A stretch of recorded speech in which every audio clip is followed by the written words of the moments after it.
સુરતમાં એક સગીરા સાથે શારીરિક સંબંધ બાંધવામાં આવે છે એવું કહીને કે હું તારા પપ્પાને શોધી આપીશ. આ સગીરા પાસેથી પૈસા પણ પડાવવામાં આવે છે. તો બીજી તરફ ગીર સોમનાથમાં એક 14 વર્ષની બાળકીને ખેતરમાં આગ લગાડીને દાઝેલી અવસ્થામાં ખેતરમાં 2 દિવસ સુધી ભૂખી રાખવામાં આવે છે અને આ કૃત્ય એના પિતા પોતે આચરી રહ્યા છે. ત્રીજી ઘટના અરવલ્લીની છે કે જ્યાંથી એક મહિલાની ડાકણ હોવાના વહેમમાં હત્યા કરી દેવામાં આવે છે અને આ વૃદ્ધાની હત્યા એમનો પોતાનો પૌત્ર કરે છે. અને બનાસકાંઠામાં નરબલી આપવાથી લગ્ન થઈ જશે એવી અંધશ્રદ્ધા ખાતર એક બાળકની હત્યા કરી દેવામાં આવે છે. આંચકો લાગે એવી વાત છે મિત્રો, પણ આ તમામ ઘટનાઓ એ આપણા શિક્ષિત અને સમૃદ્ધ ગુજરાતની ઘટનાઓ છે અને આ બધી ઘટનાઓના કારણે જ રાજ્ય સરકાર દ્વારા એક બિલ રજૂ કરવામાં આવ્યું છે જે અંધશ્રદ્ધા વિરોધી બિલ છે. ગૃહ રાજ્યમંત્રી હર્ષ સંઘવી દ્વારા રજૂ કરવામાં આવેલા બિલનું નામ છે અમાનુષી, અનિષ્ટ, અઘોરી પ્રથા અને કાળો જાદુ દૂર કરવા અને અટકાવવા માટેનું બિલ 2024. સૌથી પહેલા તો જાણી લઈએ કે આ પ્રકારનો કાયદો બનાવવાની ગુજરાત રાજ્યમાં જરૂર શા માટે પડી.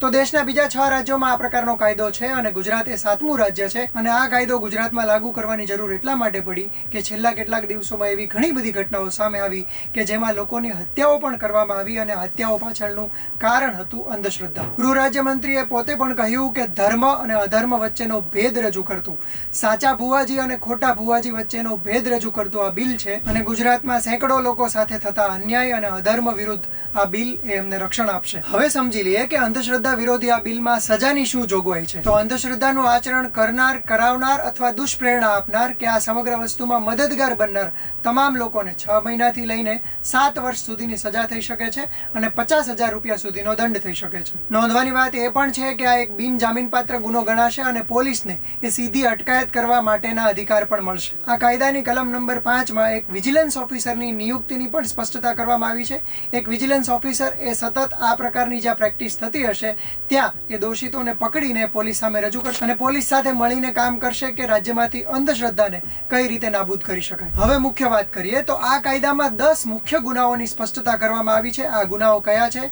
તો અંધશ્રદ્ધા, અઘોરી પ્રથા અને માનવ બલિ પ્રથા. બીજું, ભૂત, ડાકણ કે દુષ્ટ આત્માને શરીરમાંથી કાઢવા માટેની જે પ્રથા કે પ્રેક્ટિસ કરવામાં આવી રહી છે તે, અને આ માટે લોકો પર થતો અત્યાચાર, એમને મારવા કે એમની પાસેથી પૈસા પડાવી લેવા. ત્રીજું, પોતે કોઈ ચમત્કાર કરે છે એ પ્રકારના દાવા કરવા અને ચમત્કારોનું પ્રદર્શન કરવું. ચોથું, કોઈ કિંમતી વસ્તુ મેળવવા, ખજાનો મેળવવા કે પછી દિવ્ય શક્તિની કૃપા મેળવવા માટે વિવિધ પ્રકારની અઘોરી પ્રેક્ટિસ કરવી. પાંચમું, ડાકણ કે શૈતાનનો ભય ઊભો કરવો અને એને કાઢવા માટે તંત્ર મંત્રથી વિવિધ પ્રકારની પ્રક્રિયાઓ કરવી. છઠ્ઠું, કૂતરું, સાપ કે વીછી કરડ્યા હોય એવા કિસ્સામાં તબીબી સારવાર ન લેવા દેવી અને એના બદલે તંત્ર મંત્ર કે ધાગાની પ્રેક્ટિસ કરવી. સાતમું, આંગળી દ્વારા સર્જરી કરવાનો કે પછી મહિલાની અંદર ગર્ભનું લિંગ પરિવર્તન કરી નાખવાનો દાવો કરવો. આ સિવાય પોતાની અંદર કોઈ વિશેષ અલૌકિક શક્તિ હોવાનો દાવો કરવો અને સામે રહેલી વ્યક્તિ એ ભૂતકાળમાં એની પત્ની, માતા કે કોઈ સંબંધી હતી એ પ્રકારનો દાવો કરવો. આટલું જ નહીં, આ સિવાય કાળા જાદુની જાહેર ખબરો આપવી અને કોઈને માં બનાવી આપવાના વાયદાઓ કરવા.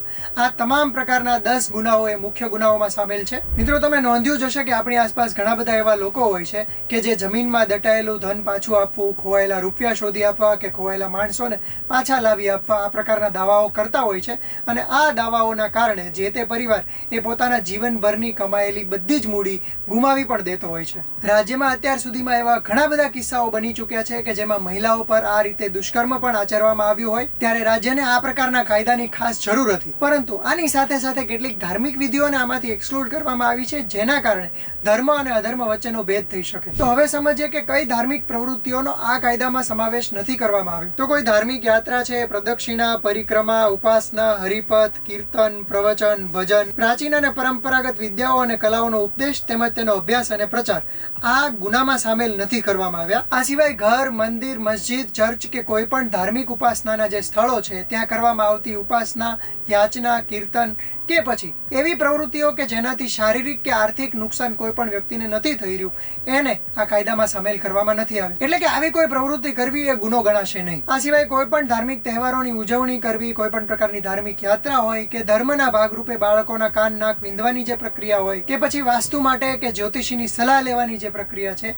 એને એ ગુનામાં સામેલ નથી કરવામાં આવ્યા. તો મિત્રો, આશા રાખું છું કે આ સમગ્ર કાયદા વિશેની સંપૂર્ણ માહિતી તમને મળી ગઈ હશે અને સમજાઈ ગયું હશે કે કે કઈ કઈ પ્રવૃત્તિઓને આ કાયદામાં સામેલ કરવામાં આવી છે. તમારી આસપાસ પણ અંધશ્રદ્ધાને લગતી કોઈ એવી પ્રવૃત્તિ થતી હોય કે જેના કારણે સમાજને નુકસાન થતું હોય તો અમને કોમેન્ટ કરીને જણાવી શકો છો. આ સિવાય આ કાયદો તમને કેવો લાગ્યો એ વિશે પણ અમને કોમેન્ટ કરીને જણાવી શકો છો. અને આ જ પ્રકારના ઇન્ફોર્મેટિવ વિડીયો જોવા માટે ગુજરાત સમાચારના ડિજિટલ પ્લેટફોર્મ સબસ્ક્રાઇબ કરી લો.